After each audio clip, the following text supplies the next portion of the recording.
छाँव में हो, पलकों की छाँव में।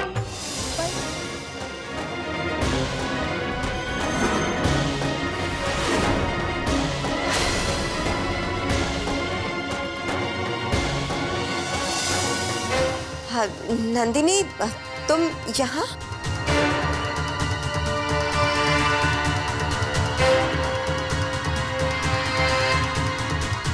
नंदिनी, देखो ना, सुमन ने क्या कर दिया है। पूरे गाय घर में सुहाग की निशानियों को फैला दिया है। मैं बस उसी को समेट रही थी। समेट रही थी या बिखेर रही थी? क्या मतलब? बुआ जी, जहाँ तक हम सुमन को जानते हैं, वो कभी ऐसी हरकत कर ही नहीं सकती। हमें सुमन जी की बातों में सच्चाई नजर आ रही थी और तभी हमें लगा कि कोई तो ऐसा है जो उनके साथ ये सब कर रहा है। कर्मानुसार मिलने वाले स्वर्ग या नर्क का भोग और इसके उपरांत उस जीव का किस योनि में जन्म होगा, इन्हीं सब चीजों का विस्तार से वर्णन गरुड़ महापुराण में मिलता है।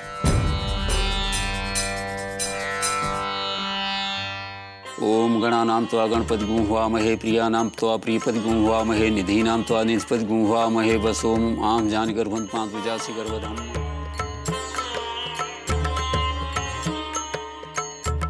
जो मनुष्य इस गरुड़ महापुराण का पाठ करता है अथवा सुनता है, वह सब चीजों का जानकार हो जाता है और मृत्यु के पश्चात उसको स्वर्गलोक की प्राप्ति होती है। कार्तिक जी, यह धोती और कंबल आज से तुम्हारे लिए है। 13 दिनों तक तुम ही इसका उपयोग करोगे, किसी अन्य को मत देना। ठाकुर साहब, अब आज्ञा दें। जी।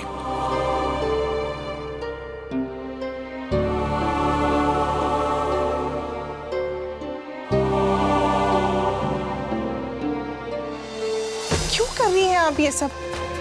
क्यों सता रही है सुमन को? वो पहले ही इतनी परेशान है और आप? नहीं नहीं नंदिनी, वो तुम उसे अभी ठीक से जानती नहीं हो ना, इसलिए तुम्हारे दिल में उसके लिए हमदर्दी पैदा होती है। लेकिन मैं तो उसकी असलियत जानती हूँ।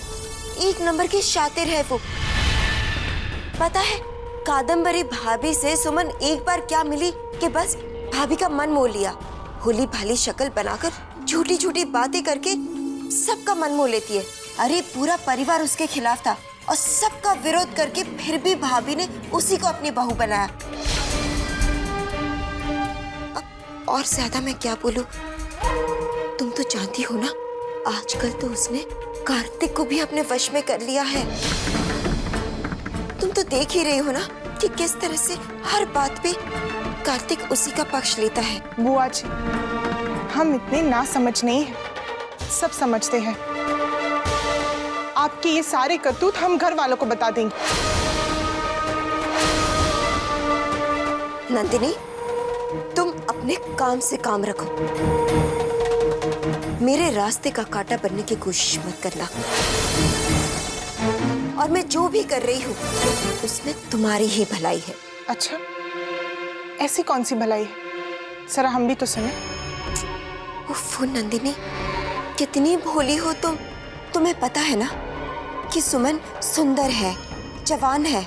ऐसी विधवा मर्दों की हमदर्दी हासिल करके दोबारा सुहागन बनने में ज्यादा देर नहीं लगाती। मुझे जो समझाना था मैं समझा चुकी। अब तुम घर वालों को मेरी करतूत बता भी दो तो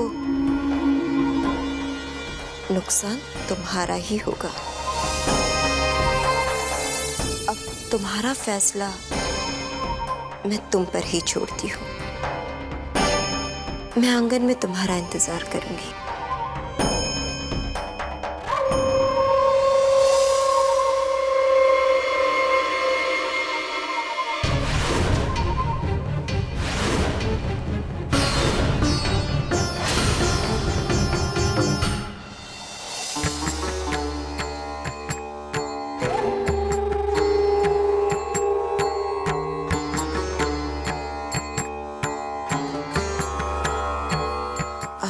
पंडित जी चले गए अम्मा?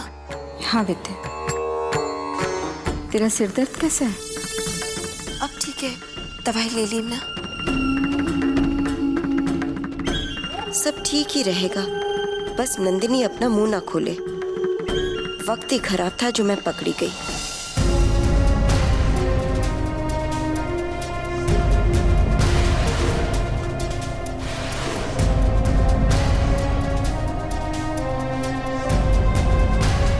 अब रुकिए,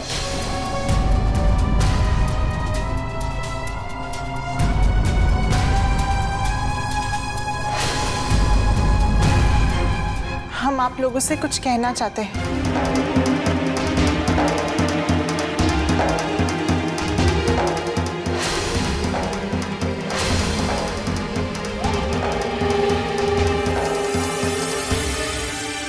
इस घर में जो कुछ भी हो रहा है बहुत गलत हो रहा है।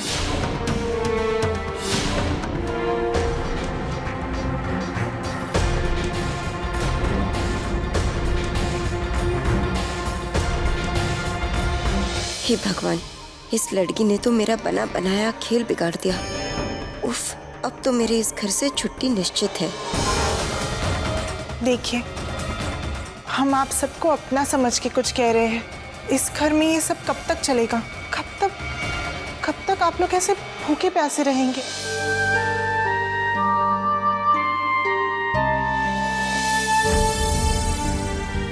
आप लोगों ने कल से कुछ नहीं खाया है। अगर ऐसा ही चलते रहा तो आप लोग बीमार पड़ जाएंगे। हमसे इस घर की ऐसी हालत देखी नहीं जाती। नंदिनी बेटा, कौर गले से चाहे तो कोई खाना खाए ना। हम आपके दुख को समझते हैं। नंदिनी सबका दुलारा था, वो बड़ा हो गया था,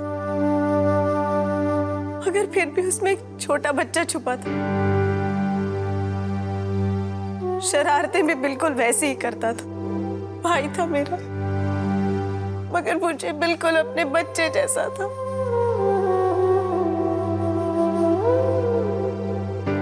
वो मेरे साथ भी एक बड़े भाई से ज्यादा दोस्त बन के रहे। हमेशा हंसाते रहते थे। हम सबको उनकी बहुत याद आती है। कंचन जी, वो आप लोगों को हमेशा हंसाते थे ना, और आज इस तरह आप लोगों को रोता हुआ देखकर कितनी तकलीफ पहुंच रही होंगी उनकी आत्मा को।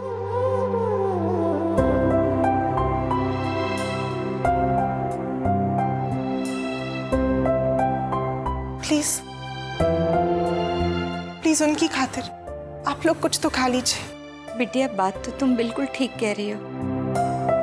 हम आप सबका खाना आपके कमरे में भिजवाते हैं। श्याम बहादुर जी, आप हमारे साथ रसोई घर चलिए। आइए।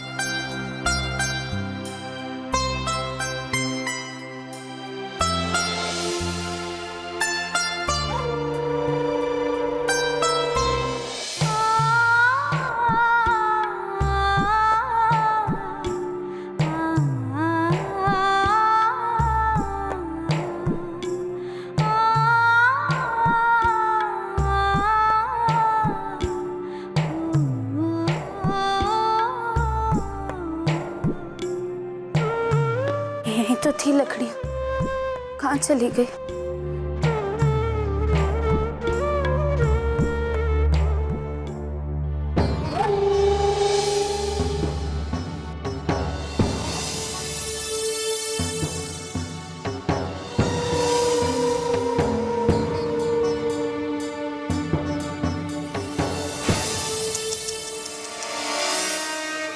हे राम, अभी तक तुम्हारे कपड़े गीले हैं। सर्दी लग जाएगी तो रात भर छींक छींक कर हमारी नींद बर्बाद कर दोगी। और ये क्या, तुम्हें भूख नहीं लगी है? अभी तक चूल्हा क्यों नहीं जलाया? हमने यही लकड़ियां रखी थी, पता नहीं कहाँ चली गई। ओ हाँ, ये लो, मैं भी बताना भूल गई। वो लकड़ियां मैंने बाहर सूखने के लिए रखी थी। मैं अभी लेकर आती हूँ। नहीं बुआ जी, हम लेकर आते हैं। नहीं नहीं, तुम खाने की तैयारी करो, अब इतना काम तो मैं कर ही सकती हूँ ना।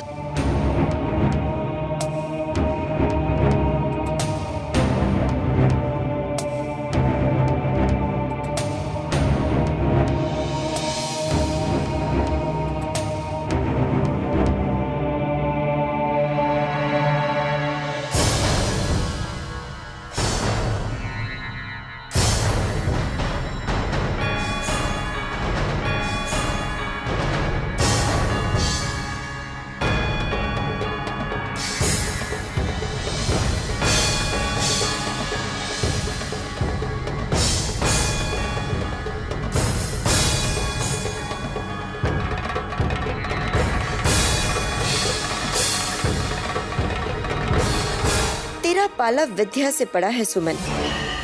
अब ना ये गीली लकड़ियां जलेंगी, ना तेरे पेट की आग बुझेगी। इन 13 दिनों में तुझे दुख से ही नहीं बल्कि भूख से भी तड़पाऊंगी। इस घर का एक दाना अन्न तुझे नसीब नहीं होने दूंगी। तेरी हालत भी बिल्कुल इन गीली लकड़ियों की तरह करने वाली हूँ। ना ठीक से चल पाएगी, ना बुझ पाएगी।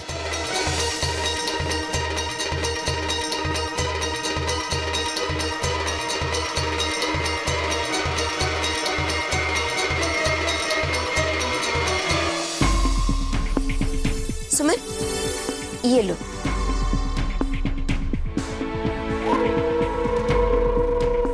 धन्यवाद बुआ जी। ठीक है। ये लकड़ियां तो थोड़ी गीली लग रही हैं। गीली है? क्या मतलब? मैं पानी डालकर लाई हूँ? नहीं नहीं बुआ जी,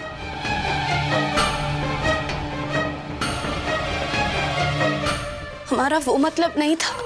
तो फिर ठीक है, कोई मुझ पर झूठा इल्जाम लगाए ये मुझसे बर्दाश्त नहीं होता। भलाई कर कर बुराई लेना ये कहाँ की बात हुई?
जगे हुए हम जोली मैं तो खोई हूँ प्यार के गाँव में पलकों की छाँव।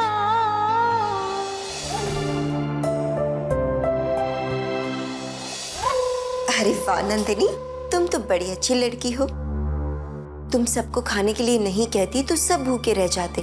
सच। बुआ जी, हमने आपके भी कमरे में खाना भिजवा दिया है, आप खा लीजिए। खा लूंगी, पहले हाथ तो मिला लो।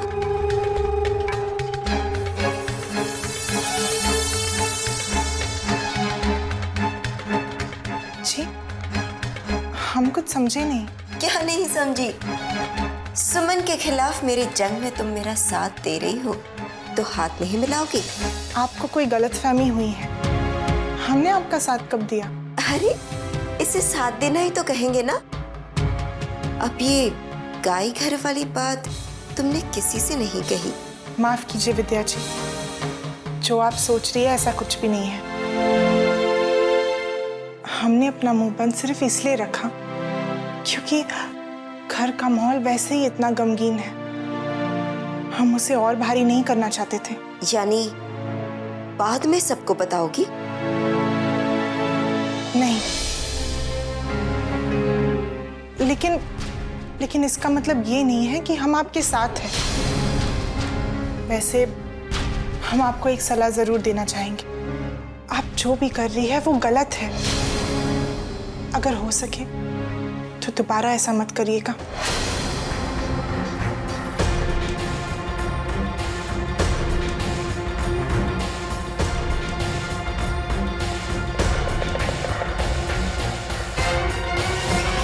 वक्त के साथ सही गलत की परिभाषा ही बदल जाती है नंदिनी।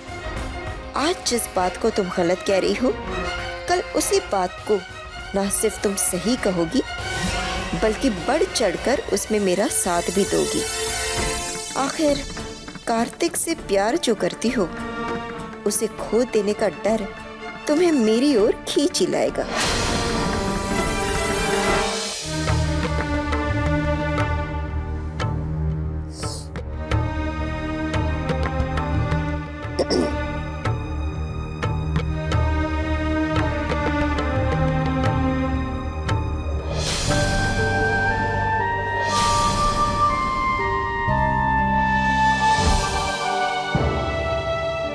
किसी को बोलता हूँ कंबल उड़ाए इन्हें।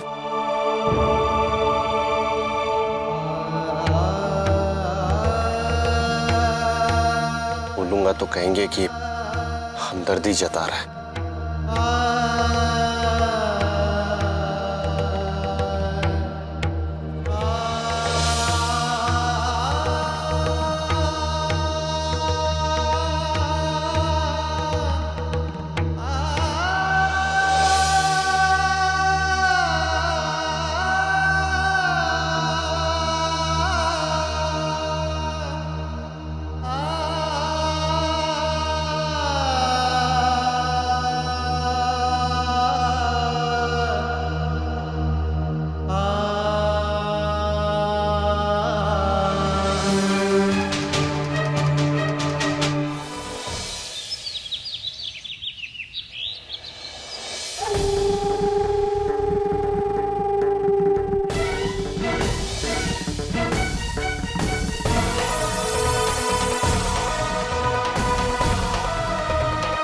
अरे ये तो कार्तिक का कंबल है। ये महारानी कैसे ओढ़कर सो रही है? समझी, कार्तिक को इसे थन में ठिठुरते देखकर दया आ गई होगी। इससे हमदर्दी जो है, लेकिन बेचारे कार्तिक को ये पता नहीं कि उसकी ये हमदर्दी सुमन के दर्द और बढ़ाने वाली है। कार्तिक, तूने तो अपनी बुआ पर बहुत बड़ा एहसान कर दिया है। बैठे बिठाए धमाका करने का मौका दे दिया। अब देखो मैं कैसा खेल खेलती हूँ।